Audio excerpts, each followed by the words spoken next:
मजाल कौना लाल के अरे की छुट्टी हमारा साल के हमरा बुझाता कि जौन भाई हम साल कहत हो वो साल के रिक्त स्थान कोई कोई जरूर से पूर्ति कर देत हो ना जी। हां जी अरे की आवत फोन एगो लइका के जा कि करत हमके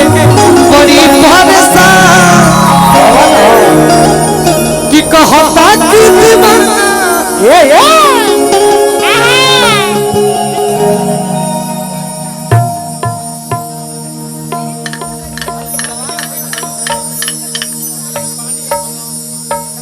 ना ना ठीक हो ना हल्का से कर दो ठीक भैया हमरा का मिला कमेटी भैया पानी मंगावा वही तो हो जाओ पहले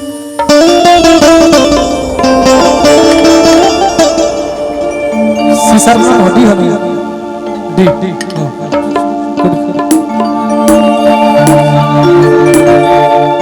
बाबा बलेश्वरनाथ इवेंट शो की ओर से पुरस्कार मिलल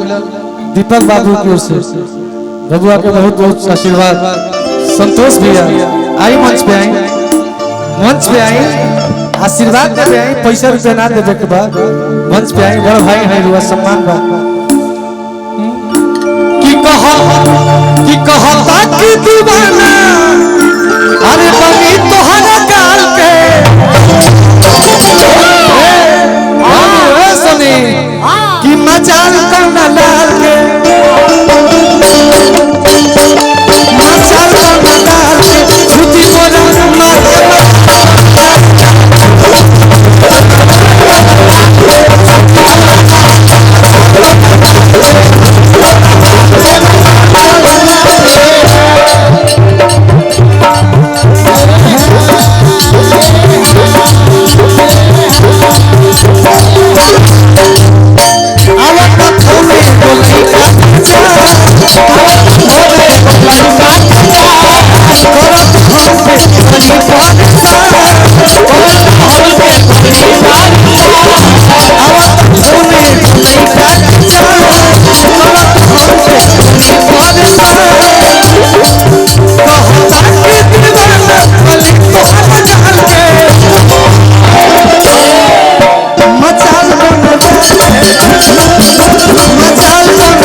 एगो गाना हमार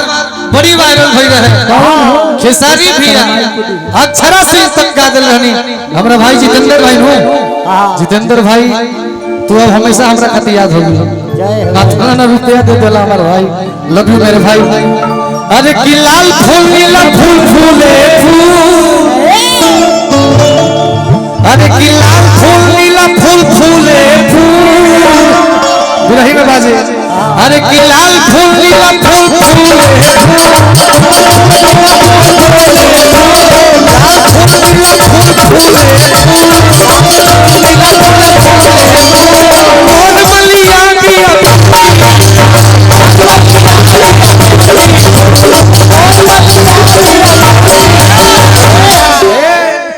अरे तकाल रसगुल्ला नियम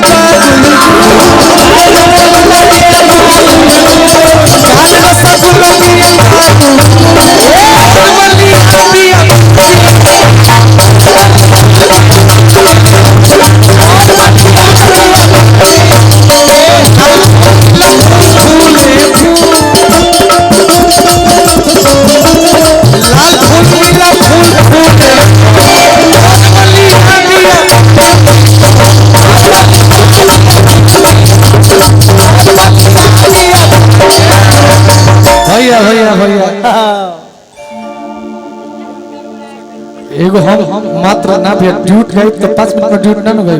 ड्यूट गई तो सब कलाकार रह जाए एगो हम अपन गीत जन भैया के फरमाइश रहे